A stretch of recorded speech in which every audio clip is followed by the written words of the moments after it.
Thank you, Mr. Ambassador. It's great to be with Angela and Emmanuel. We just spent a part of, from Washington perspective, morning together.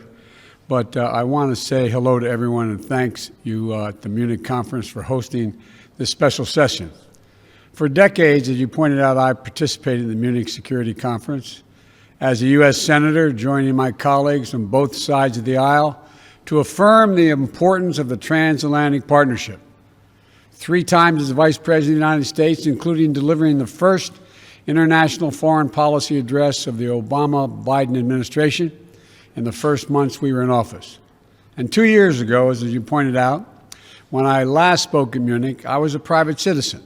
I was a professor, not an elected official. But I said at that time, we will be back. And I'm a man of my word. America is back. I speak to you today as President of the United States at the very start of my administration, and I'm sending a clear message to the world. America is back. The transatlantic alliance is back. And we are not looking backward. We are looking forward together. It comes down to this.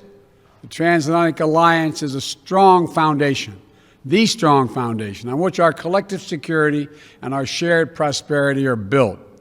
The partnership between Europe and the United States, in my view, is and must remain the cornerstone of all that we hope to accomplish in the 21st century, just as we did in the 20th century. The challenges we face today are different. We're at an inflection point. When I spoke to you as a senator and even as vice president, the global dynamics have shifted. New crises demand our attention. We cannot focus only on the competition among countries that threaten to divide the world, or only on global challenges that threaten to sink us all together if we fail to cooperate. We must do both, working in lockstep with our allies and partners. So let me erase any lingering doubt. The United States will work closely with our European Union partners and the capitals across the continent, from Rome to Riga, to meet the range of shared challenges we face. We continue to support the goal of a Europe whole and free and at peace. The United States is fully committed to our NATO alliance, and I welcome Europe's growing investment in the military capabilities that enable our shared defense. You know, to me and to the United States and to us, we'll keep faith with Article 5. It's a guarantee. An attack on one is an attack on all. That is our unshakable vow. And the only time Article 5 has been invoked was after the United States was attacked on 9/11. You, our allies, joined us to fight al-Qaeda, and the United States committed to consulting closely with our NATO allies and partners on the way forward in Afghanistan. My administration strongly supports the diplomatic process that's underway and to bring an end to this war that is closing out 20 years. We remain committed to ensuring that Afghanistan never again provides a base for terrorist attacks against the United States and our partners and our interests. Our European partners have also stood with us to counter ISIS. Just this week, NATO defense ministers endorsed significant expanded training and advisory mission in Iraq, which will be vital to the ongoing fight against ISIS. We cannot allow ISIS to reopen and regroup and threaten people in the Middle East and Europe and the United States and elsewhere. And while the United States is undergoing a thorough review of our own force posture around the world, I've ordered the halting and withdrawal of American troops from Germany. I'm also lifting the cap imposed by the previous administration on the number of U.S. forces able to be based in Germany. I know the past few years have strained and tested our transatlantic relationship, but the United States is determined to re-engage with Europe, to consult with you, to earn back our position of trusted leadership. Earlier today, as was referenced, I participated in the first meeting of the G7 leaders, where I spoke about the dire need to coordinate multilateral action to address COVID-19, the global economic crisis, and the accelerating climate crisis, and so much else. Achieving these goals is going to depend on a core strategic proposition, and that is the United States must renew America's enduring advantages so that we can meet today's challenges from a position of strength. That means building back better our economic foundations, reclaiming our place in international institutions, lifting up our values at home, and speaking out to defend them around the world. Modernizing our military capabilities while leading with diplomacy. Revitalizing America's network of alliances and partnerships that have made the world safer for all people. You know, I hope our fellow democracies are going to join us in this vital work. Our partnerships have endured and grown through the years because they are rooted in the richness of our shared democratic values. They're not transactional. They're not extractive. They're built on a vision of a future where every voice matters, where the rights of all are protected and the rule of law is upheld. None of this has fully succeeded in this, none of us has fully succeeded in this division. We continue to work toward it. And in so many places, including in Europe and the United States, democratic progress is under assault. I've known many of you for a long, long time, and you know that I speak my mind. So let me be very straightforward with you all. We are in the midst of a fundamental debate about the future and direction of our world. We're at an inflection point between those who argue that given all the challenges we face, from the fourth industrial revolution to the global pandemic, that autocracy is the best way forward, they argue. And those who understand that democracy is essential to meeting these challenges.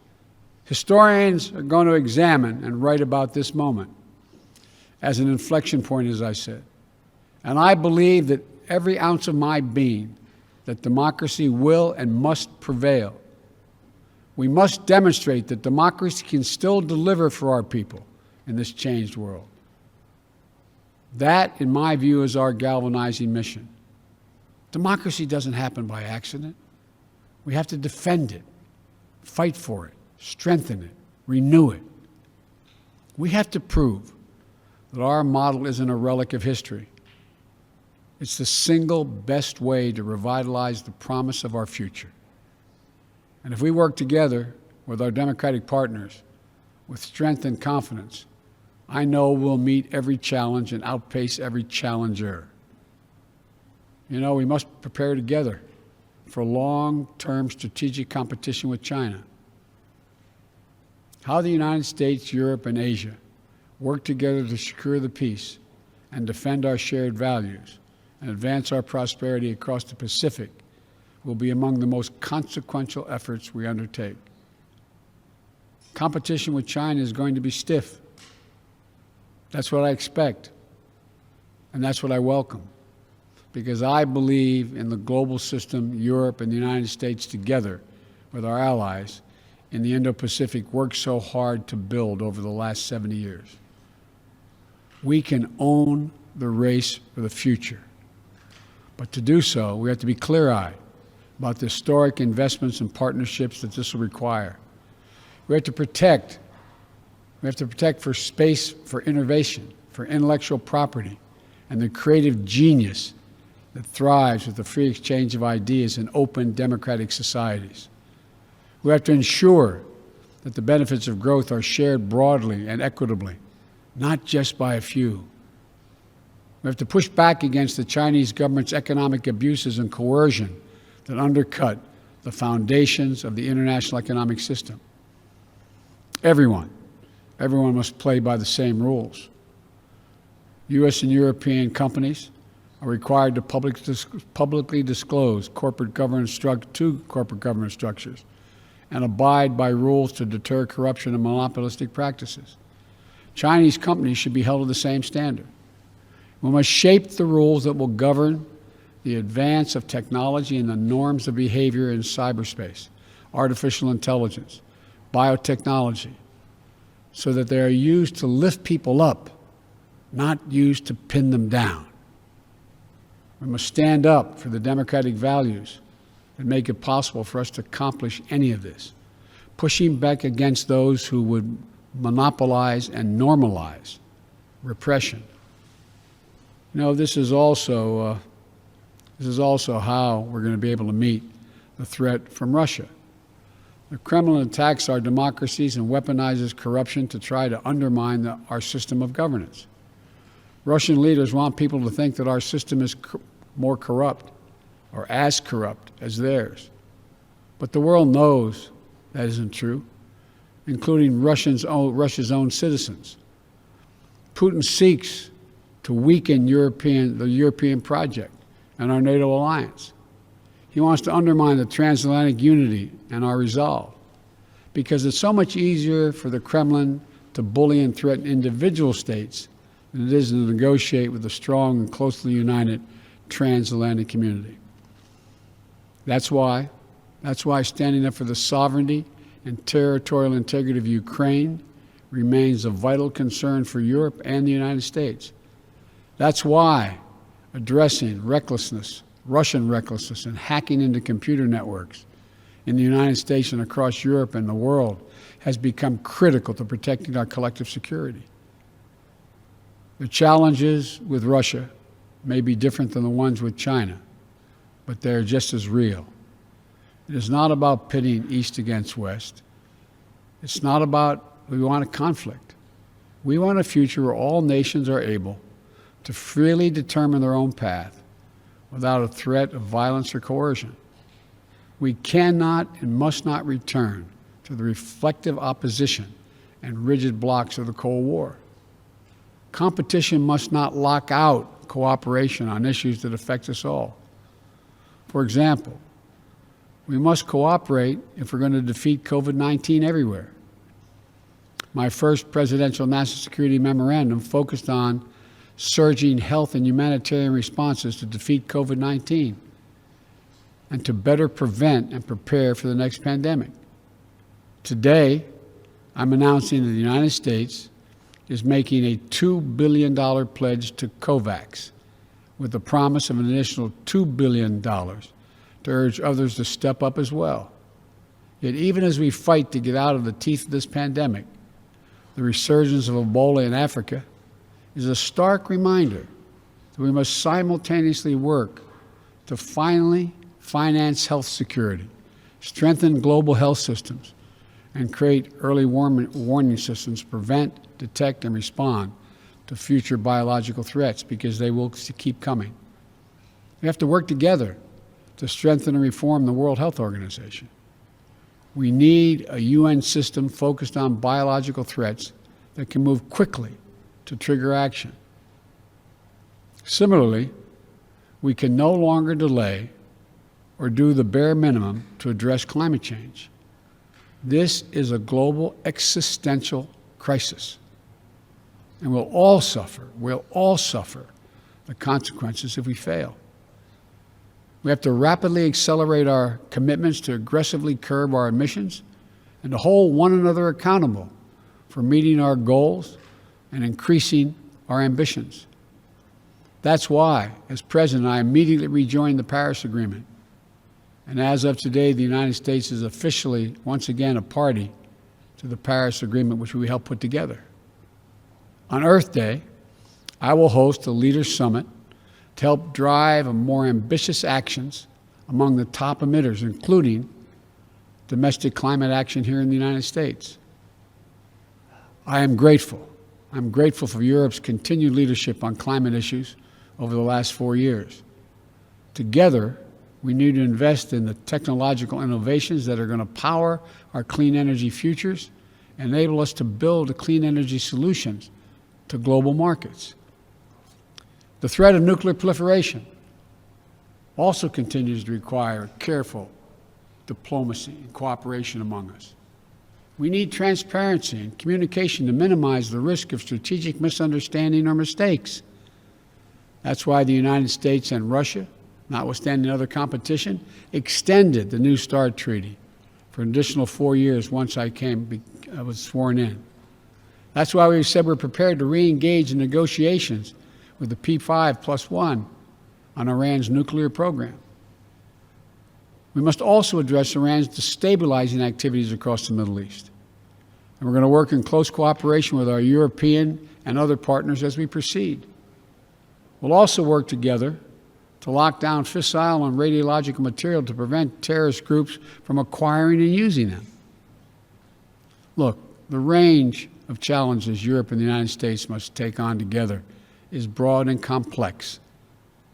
And I'm eager to hear next from my good friends and outstanding leaders, Chancellor Merkel, about her thoughts on the way forward together. So let me conclude with this. We cannot allow self-doubt to hinder our ability to engage each other or the larger world.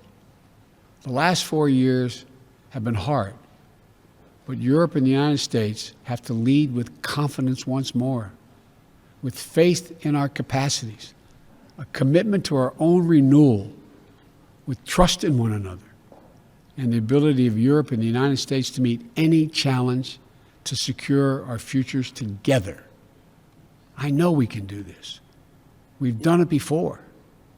Just yesterday, after a 7-month, 300 million mile journey, NASA successfully landed the Perseverance rover on Mars. It's on a mission of exploration with elements contributed by our European partners to seek evidence of the possibility of life beyond our planet and the mysteries of the universe. Over the next few years, Percy, as it's been called, but Perseverance, will range and collect samples from the red planet and pile them up. So another mission and rover, envisioned as a joint effort between NASA and the European Space Agency, will retrieve this trove of scientific wonders and bring it home to all of us. That's what we can do together. If our unbound capacities to carry us to Mars and back don't tell us anything else, they tell us we can meet any challenge we can face on Earth. We have everything we need. And I want you to know the United States will do our part. We'll stand with you. We'll fight for our shared values. We'll meet the challenges of this new moment in history. America's back. So let's get together and demonstrate to our great-great-grandchildren when they read about us that democracy functions and works, and together there's nothing we can't do. So let's get working. Thank you all very much.